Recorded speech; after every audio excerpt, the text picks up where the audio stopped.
The business side of Elvis's legacy grew over time. In 1984, two of Elvis's favorite things, his private jets, were brought back to Graceland. After Elvis died, his father Vernon had sold them to raise money for the struggling Presley estate. But an agreement was made with the new owners to put the jets, Hound Dog 2 and Lisa Marie, on display at Graceland. They are now parked on a special plot next to Elvis Presley Boulevard in Memphis, looking like they are ready to take off, even though they are not going anywhere. The Elvis Presley Automobile Museum opened in June 1989. It is located across the street from Elvis's mansion in Graceland Plaza. When it opened, the museum had 20 cars on display, including a very famous pink Cadillac from 1955. In November 1991, Graceland received a special honor. It was added to the National Register of Historic Places, which meant that it was officially recognized as an important part of American history.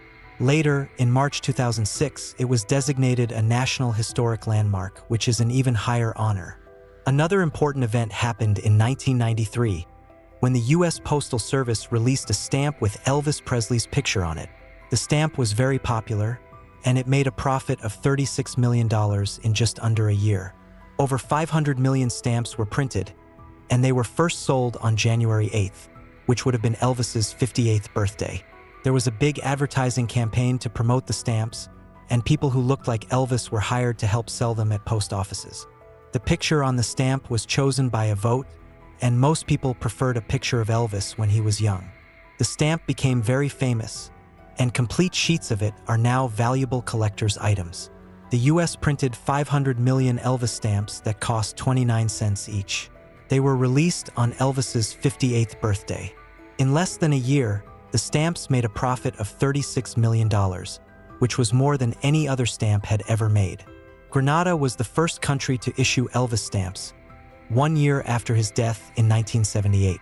Since then, many countries around the world have put Elvis on their stamps, from Antigua to Zaire. In 2015, the United States also released an Elvis stamp, featuring a 1955 photo of him. The stamp cost 49 cents. Lisa Marie turned 25 on February 1st, 1993, and got control of her father's estate. Many people were worried about what she would do with it, but nothing big changed. She created a new trust to manage the business, and the same people were still in charge.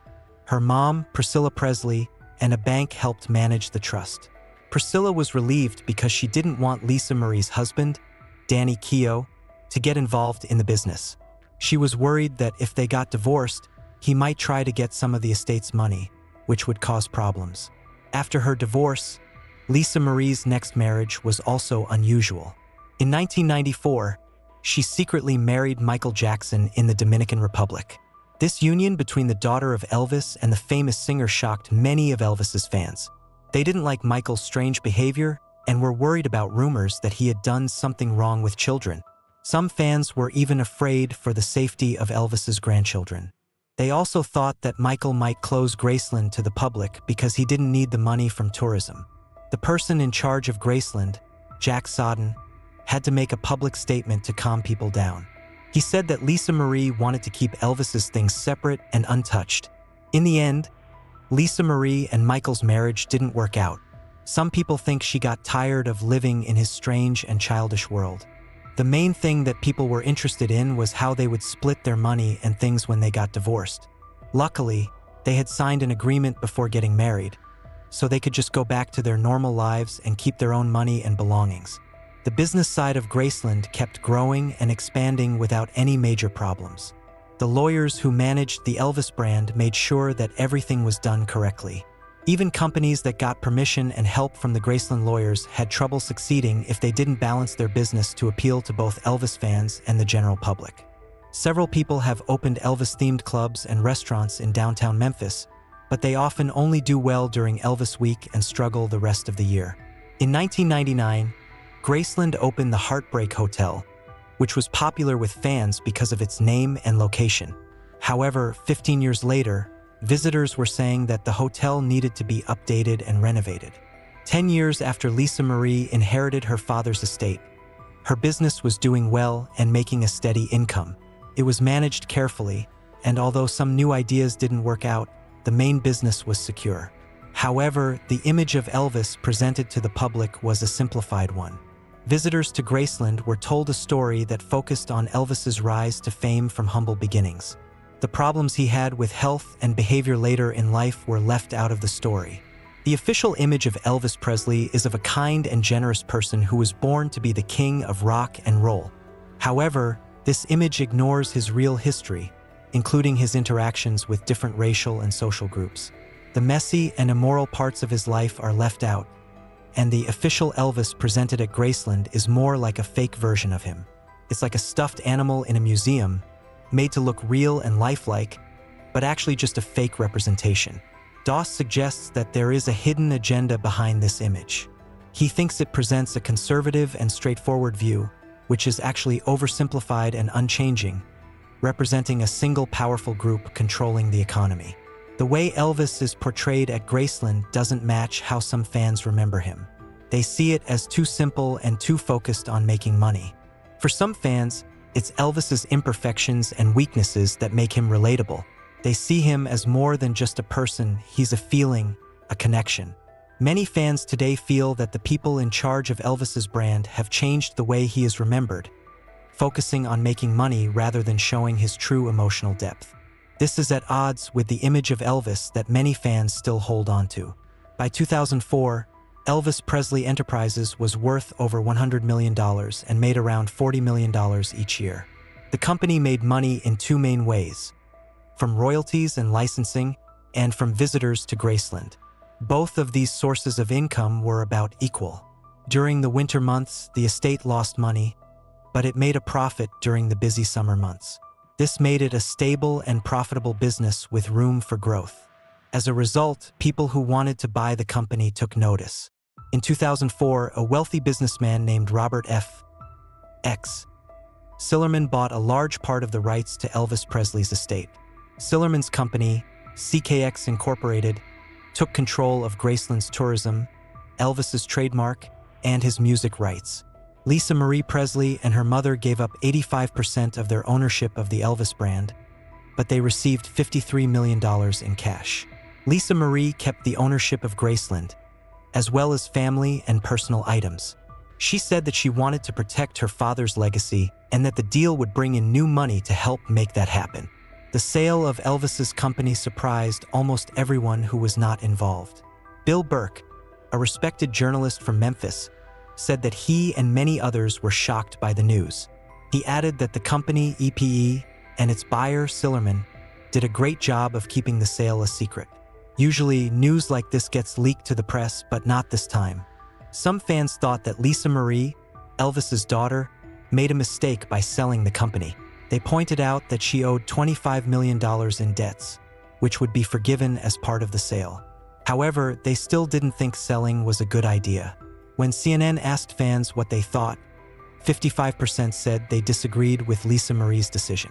Some thought she should have sold shares of the company to fans instead, so they could own a piece of Elvis's legacy. Lisa Marie Presley decided to sell most of her company that manages Elvis's estate, which made some fans very upset. They felt like they were also part of Elvis's legacy, not just financially but emotionally. Some fans were worried when they heard that the company was now owned by Robert Sillerman's bigger company.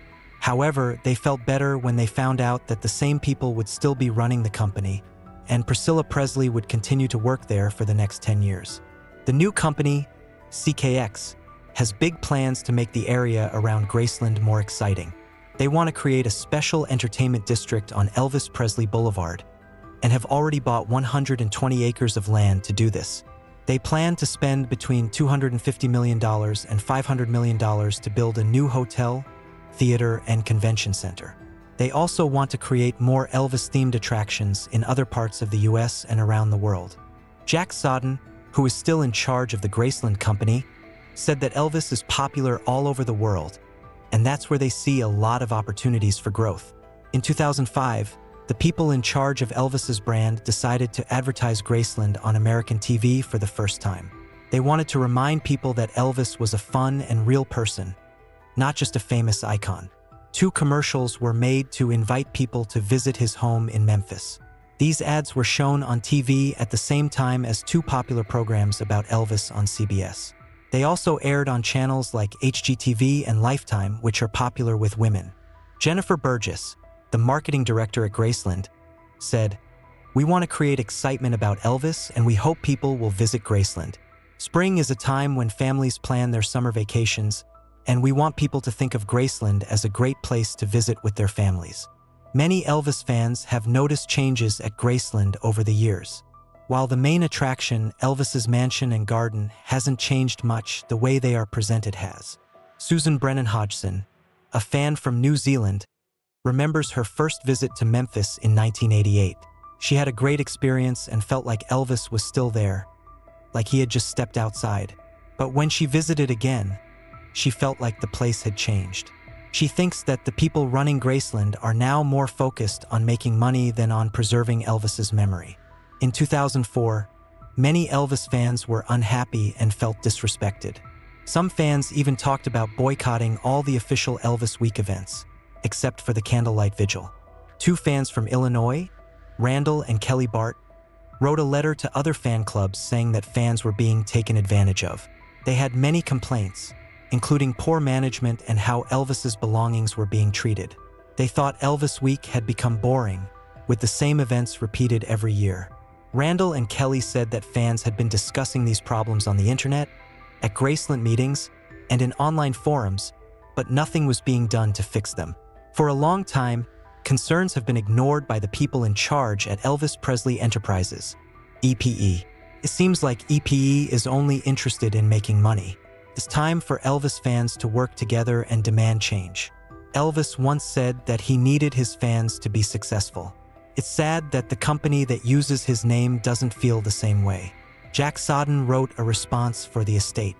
He started by saying he was upset and hurt by what he had read. He said he was disappointed that some people believed rumors and didn't appreciate the hard work of many employees at Graceland. Later in the letter, his tone became more friendly and flattering. He praised Elvis fan clubs, saying they were a tribute to Elvis's enduring legacy of music, love, and kindness. He called them the core of the Elvis phenomenon. He promised to make changes and work with the fan clubs. He said they would listen to their needs and provide support, and together they would remind the world why Elvis remains one of a kind. Being part of a big business group had its benefits. One advantage was that Elvis Presley Enterprises, EPE, could get more investment money. However, EPE soon learned that this also meant that its success was tied to the success of the larger business. If the bigger business struggled, EPE would struggle too. After buying the rights to Elvis's business, Sillerman bought 19 Entertainment, a British company that produced popular TV shows like American Idol. First, things looked good. EPE bought some apartments near Graceland and started work on building new things, including tearing down old buildings. Elvis Presley Enterprises was still a difficult company to deal with, but with new money from Sillerman, they could finally build a big Elvis center around Graceland. However, this was bad news for small businesses that stood in their way. The owners of Memories of Elvis's, a store across from Graceland, found this out the hard way. The store had been open for 27 years and had many loyal customers. But in May 2005, the owners were told they had to close down in 6 months because their lease was ending. The owners were very sad and disappointed and wrote to their customers to explain the situation. "I visited this place a long time ago, just after Elvis died. Back then, it was still a private home and people could only see his grave. As for me, this store has been like a child to me. I've had my ups and downs with it, but I've also had many successes. I want to thank my loyal friends and customers. You're the best, and many of you remember when we first started in a small shop across from the entrance. Those were great times, and I'm happy to have kept those friendships over the years." In 2008, the financial crisis affected the whole world, including Elvis's business. Fewer people visited Graceland, and profits went down. The plans to renovate Graceland had to be changed or put on hold. In 2009, Lisa Marie sold some of her shares in the company. In 2011, the big plans for Graceland were delayed. The company said that if they decided to go ahead with the project, it would take several years and a lot of money. A news article questioned if Sillerman's lack of experience in real estate development caused his business troubles after being successful for a long time. Sillerman agreed, saying in an interview, "I don't know much about real estate, and I think that's pretty clear." However, Priscilla defended him, saying the economy was to blame, not Sillerman. She said, "I believe in Bob. When the time is right, his business will recover." Despite some setbacks, CKX's plans to create Elvis attractions outside of Graceland were moving forward. Through its Elvis business, the company was working on a deal with Cirque du Soleil to create an Elvis-themed show in Las Vegas. The show, called Viva Elvis, was a tribute to Elvis's life and music, featuring dance, acrobatics, and live music. When the show opened at the Aria Resort and Casino, Priscilla was there, and it received positive reviews. Robert Sillerman said the show would be enjoyed by loyal Elvis fans, Cirque du Soleil fans, and anyone who liked music from that era. Robert Sillerman's big investment in the Elvis Company didn't work out as well as he had hoped. Despite his high expectations, things didn't go as planned. In 2010, Sillerman stepped down as leader of CKX, the company that owned the Elvis business, but he still owned the most shares. Just 2 years later, CKX was sold to a new company called Apollo Global Management for over $500 million. To make the sale happen, both Sillerman and Lisa Marie Presley had to agree. Lisa Marie kept ownership of Graceland and her father's personal belongings.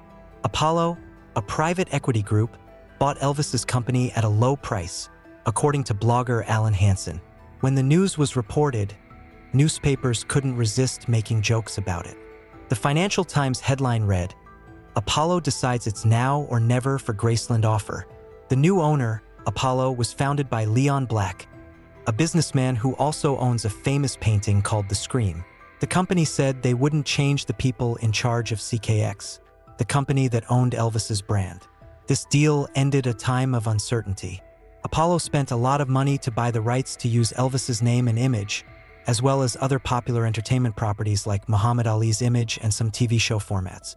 They added these to their existing collection of entertainment businesses, which included movie theaters, casinos, and a cruise ship company. After buying the Elvis business, Apollo looked at its finances and decided to focus on increasing the number of visitors to Graceland, Elvis's former home. The number of visitors had stopped growing, and Apollo wanted to figure out how to attract more people. They wondered if they could double the number of visitors to 1 million per year. To reach this goal, they would need to invest some money. They considered whether they should improve their marketing or add more attractions to the site to make it more appealing to a wider range of people. The brand needed to find new ways to make money outside of its main location. However, the Cirque du Soleil project didn't provide much encouragement. The show closed on August 31, 2012, due to low ticket sales. Although it ran for 900 performances and was seen by 1 million people, it wasn't profitable enough to continue. Many Elvis fans liked the show, but some couldn't afford to see it because the cheapest ticket was $69, which was too expensive. At Graceland, new attractions were added to entertain visitors. In 2013, 2 new exhibitions opened, and one that started the year before was expanded. The first new exhibition was called Elvis Hawaii: Concerts, Movies, and More. It opened in January to celebrate Elvis's birthday and the 40th anniversary of his famous video concert, Aloha from Hawaii. This exhibition showed Elvis's connection to Hawaii and included unseen footage of him traveling to Hawaii in 1957 and his first Hawaiian concert. On display for the first time were all the jumpsuits he wore during his Hawaiian concerts, as well as other unique items related to Elvis and Hawaii. Later, another exhibition opened, focusing on Elvis's time in Las Vegas. Elvis. Live from Vegas included the first jumpsuit Elvis wore on stage in 1970, his leather suit, and other stage costumes. Even everyday items like Elvis's hotel receipts were on display, showing the depth of the collection. In 2013, a popular exhibit was expanded. It was called Elvis Through His Daughter's Eyes. Lisa Marie had opened it the year before, and it was only supposed to last for 1 year. The exhibit showed the special relationship between Elvis and his daughter through family pictures, home movies, and personal items like Lisa Marie's baby clothes and toys from when she was a child. As fans celebrated the king, they might also notice some important business news about Elvis. The company that manages the Elvis brand, which is owned by Apollo Global Management, was going to change its name to Core Media. For those who follow business news, this kind of change is not usually a good sign. It often means that there are problems beneath the surface or that the company is getting ready to be sold. Core Media Group is a new entertainment company that creates and manages exciting content and famous brands. They work with well-known icons like Elvis Presley and Muhammad Ali, as well as popular shows like American Idol and So You Think You Can Dance. Their goal is to help these brands grow by reaching more fans through various media channels. They promise to use their expertise and creativity to make the most of these great brands and to always be on the lookout for new and innovative ideas to propel them forward. Many fans were worried that as Elvis's business was controlled more and more by people who only cared about money, the future of Graceland and Elvis's legacy would be in danger. One Elvis blogger, Alan Hansen, even questioned whether the company in charge of Elvis's estate would go bankrupt.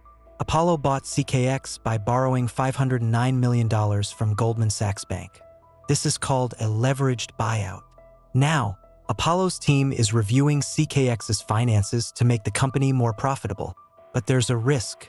CKX's profits will be used to pay the interest on the loan. If CKX doesn't make enough money to cover these payments, Apollo might not be able to pay back the loan. This could cause CKX and the Elvis Presley estate to go bankrupt and be taken over by the bank. He admitted that a worrying situation was possible, but not very likely. However, the fact that he shared his concerns was important. Fans were getting nervous. Hansen said, "EPE is now controlled by a huge company that only cares about the Presley image as a way to make money." He added, "At the start of 2013, EPE could either do very well or go out of business completely. Unfortunately, Elvis fans have no control over what happens."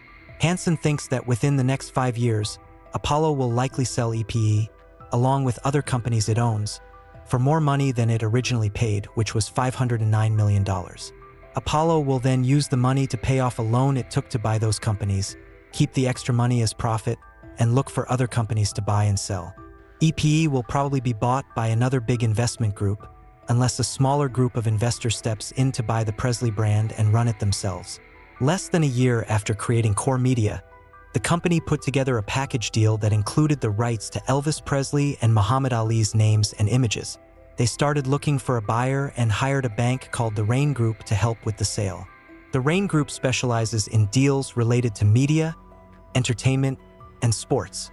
When news of the sale came out, the press couldn't resist making jokes about it. One headline read, "The sale of Elvis Presley's marketing rights is a real heartbreak hotel." However, the sale didn't attract many offers at first, and Apollo Global, the company selling the rights, didn't get the bids it was hoping for. They had to decide whether to cancel the sale if they didn't get a good enough offer. Several companies were interested in buying the Elvis Presley estate, including Sony/ATV, a music publishing company, and 2 investment firms, Guggenheim Partners and G2 Investment Group. There was a rumor that Sony/ATV wanted to combine the Elvis estate with the Michael Jackson estate to promote Graceland and sell Elvis's music. Since Sony already owned Elvis's music recordings, they wouldn't have to pay royalties to the estate anymore. People expected bids for the Elvis and Muhammad Ali estates to be around $100 to $150 million.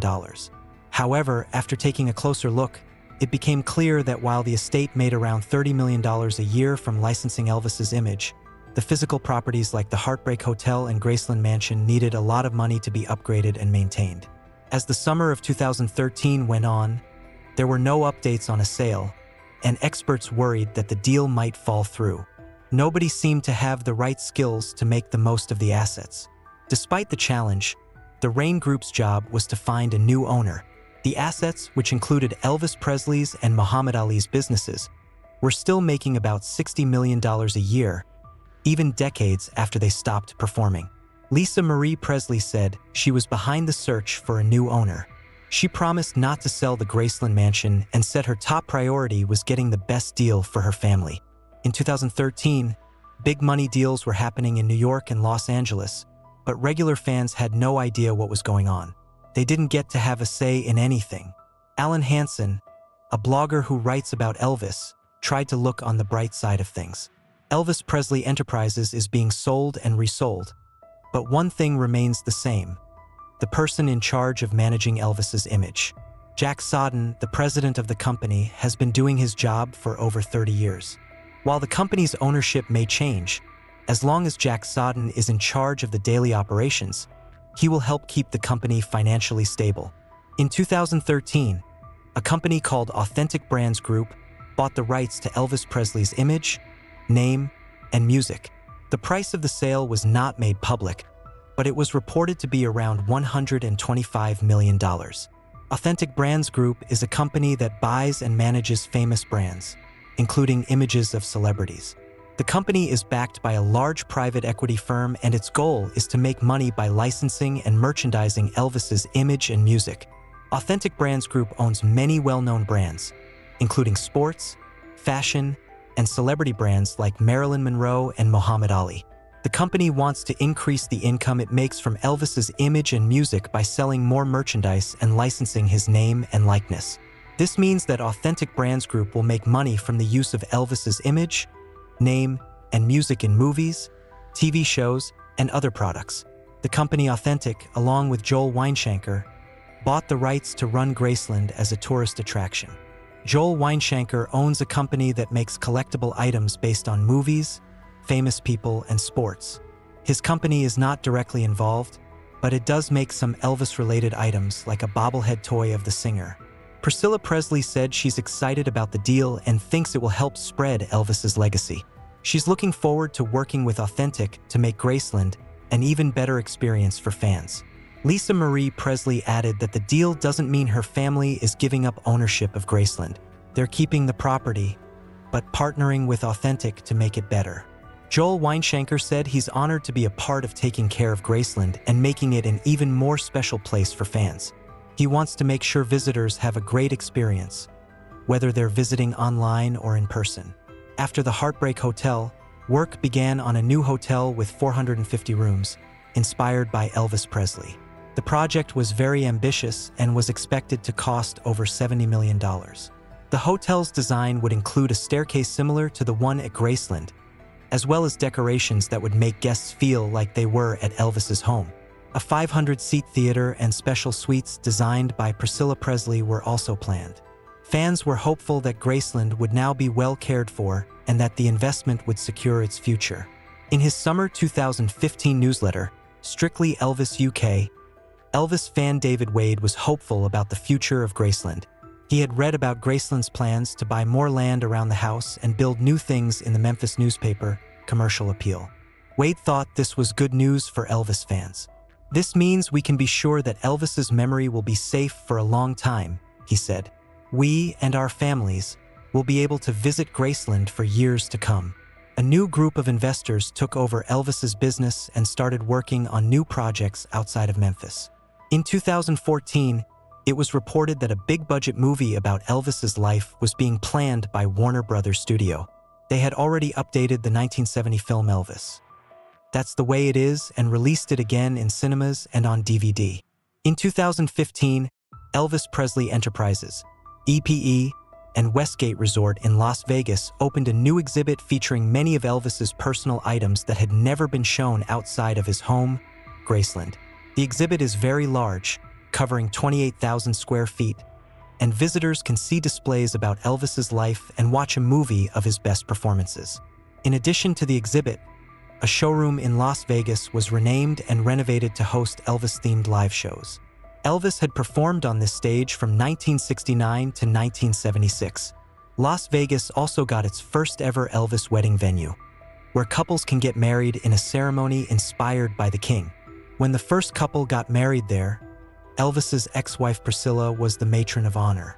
According to David Siegel, Elvis is a big part of Las Vegas history, and Joel Weinshanker said, "It's time for the real Elvis to return to Las Vegas." A big exhibition about Elvis's life was held in London's O2 Arena.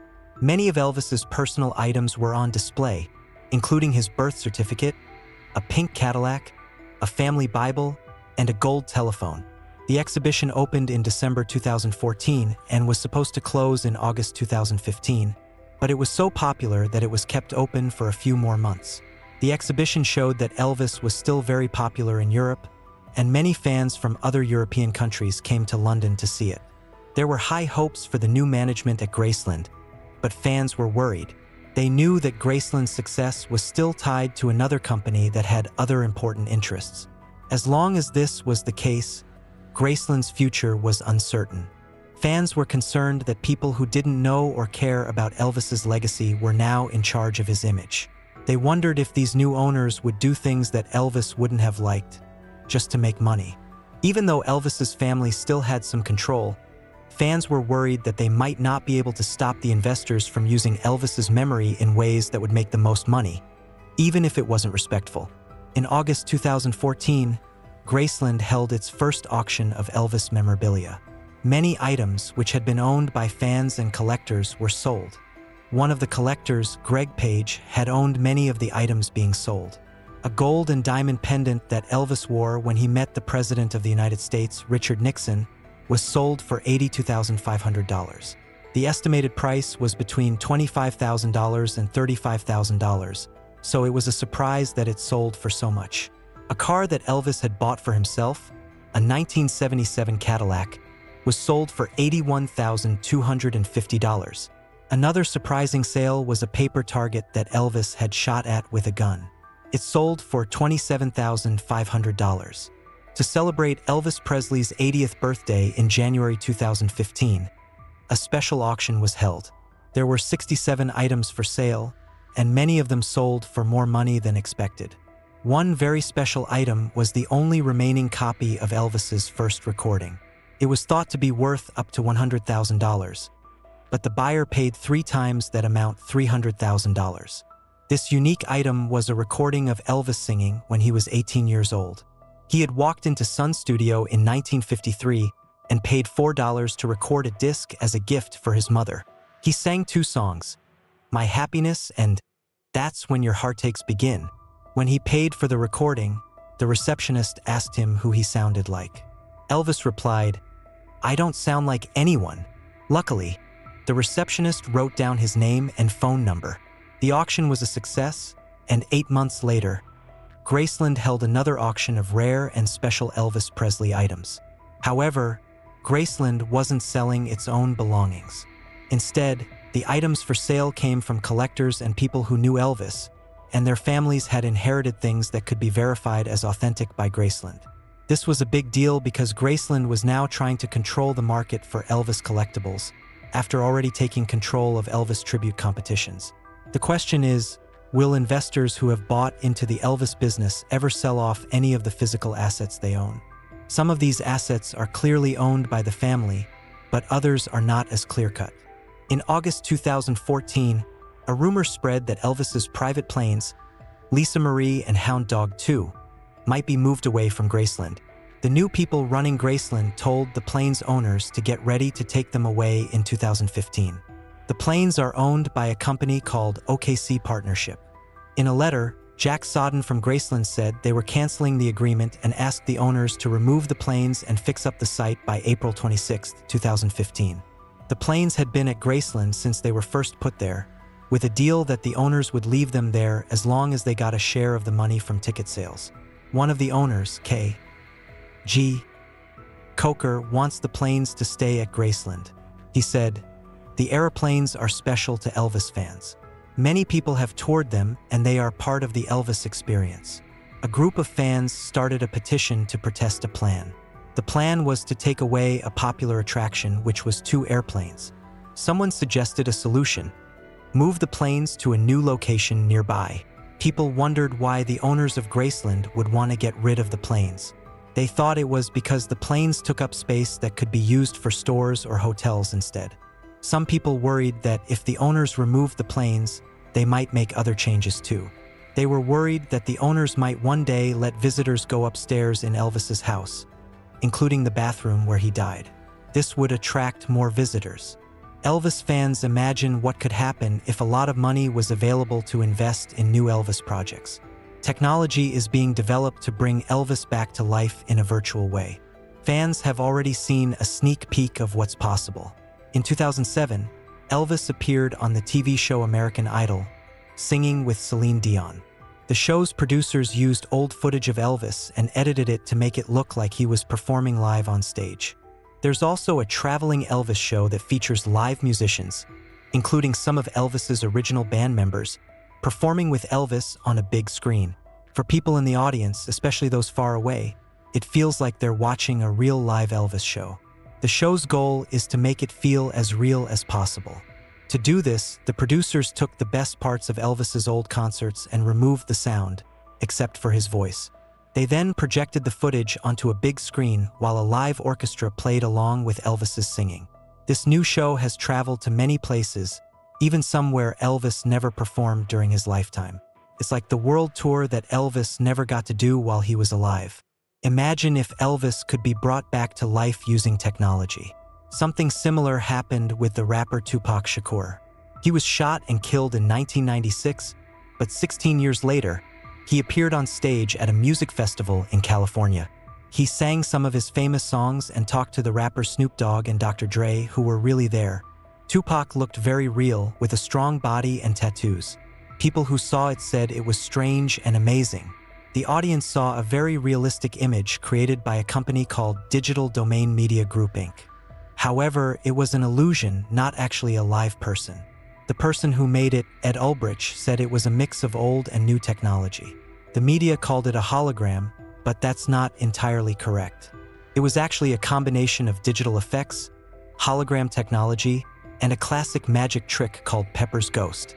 Ed Ulbrich described it as using modern technology to create a magic trick with smoke and mirrors. The Tupac illusion is just the beginning of a bigger project. The team that created it is now working on bringing Elvis back to life in a digital form. What made the Tupac performance so impressive was that it was a completely new creation, not just old footage being reused. It was a digital illusion that looked and felt real. The team leader, Ed Ulbrich, said that the audience was amazed by the performance, even though it was only a few minutes long. Although the performance was pre-planned and not spontaneous, Ed Ulbrich thinks that it might be possible to create virtual performances that seem real and spontaneous in the future. One day, we might even see dead celebrities performing on stage as if they were alive. The possibilities raise big legal and ethical concerns. Many questions need answers. Would the people who currently have the right to use Elvis's image have the power to say yes or no to these digital versions of him?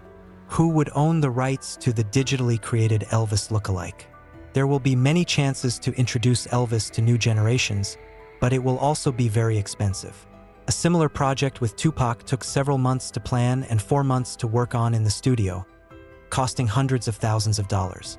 The technology used is currently very costly, but many things that were once too expensive have become affordable, so it's hard to predict what's possible.